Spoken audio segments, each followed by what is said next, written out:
all new today on The Doctors.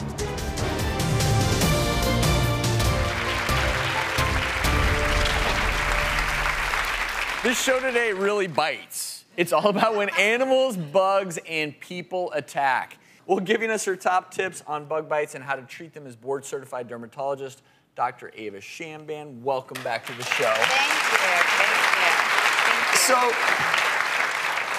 you. So, here's the question. Because before I ever became a doctor, I remember my entire youth just constantly scratching bites. Why do they itch so doggone bad? Good question. So what happens is when you get any kind of a bite, your body reacts to it by releasing histamine, which causes the itching. Then it itches, and then you scratch, and then you can end up with a big-time rash or even a skin infection. So, ixnay on the scratching. Ixnay on the scratching. Everyone heard that, right? But first of all, we got to figure out what in the world just bit me, because the treatments may be a little bit different. Exactly right. So let's start here. Anyone have any idea what may have caused this? The bite from what? Let's see, I hear spider, I hear tick, and mosquito. The ticks are right. This is a tick bite. This is actually a few days later, and this is a classic bullseye. Yeah, and there it is. That's what a tick looks like. That's a tick right there, full of blood and gorge. You see how big the body is? So this is a bullseye rash. If you see this, and particularly if you have accompanying symptoms of fever, fatigue, maybe headaches, you have to go to the doc because antibiotics.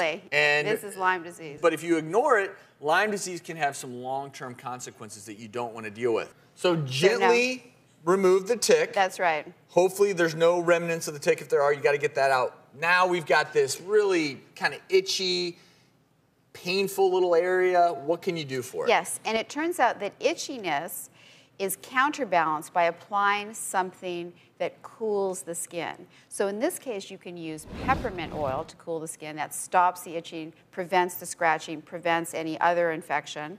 And another alternative is using cider vinegar, also antiseptic and also soothing to the skin. Don't mess around with tick bites. Let's move on. So audience, any ideas what may have caused these bite marks? Fleas, yes, fleas. These are actually flea bites.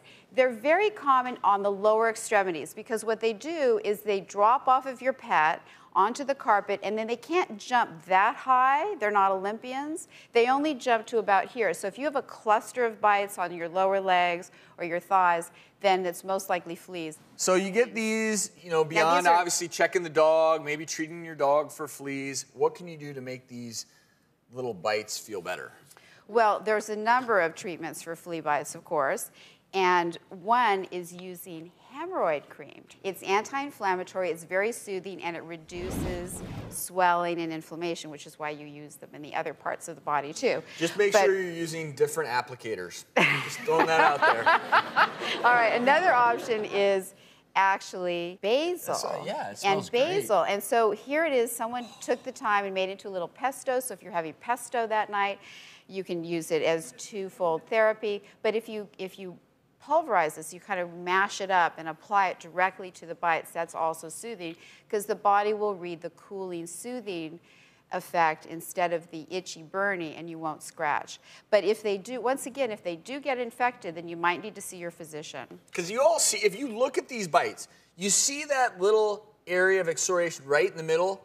That is an opening to the world. That is where bacteria like to crawl in there, and of course you can't see bacteria, but if they infect that little opening there, this can then become inflamed, red, swollen.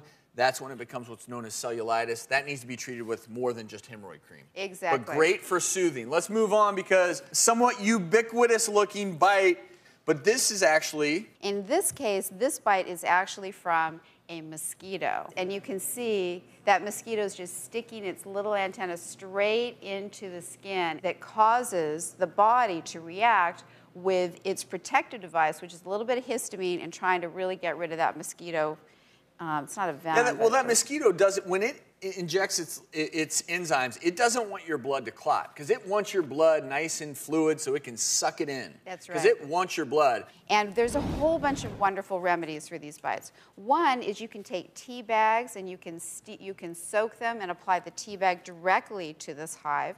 You can obviously take an oral antihistamine. It turns out that applying soap, just rubbing a little bit of soap on the bite itself, helps relieve itching. Also Really? inflammatory. I've never heard of that. Yeah, it's kind of a new thing.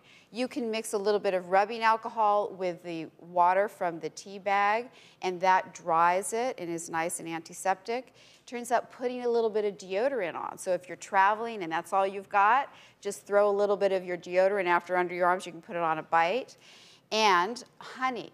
Honey has been, the bees are they're very smart. They inject a little bit of an antibiotic, actually, into the honey, and that's why honey lasts so long, and you can use honey as an antiseptic on your skin, also anti-inflammatory. But no matter what kind of bite you have, our big concern also is a skin infection. So what's the one thing, no matter what the bite is, that people should do first and foremost? You want to wash your hands and you want to wash the area that you've had the bite in because there's bacteria everywhere and you do not want to get that bacteria into that opening made by the insect on your skin. Wash your hands. Dr. Shamban. Really appreciate it. And if you want more info on Dr. Shamban's anti-itch tricks, we'll have those on our website, thedoctorstv.com. Stick around.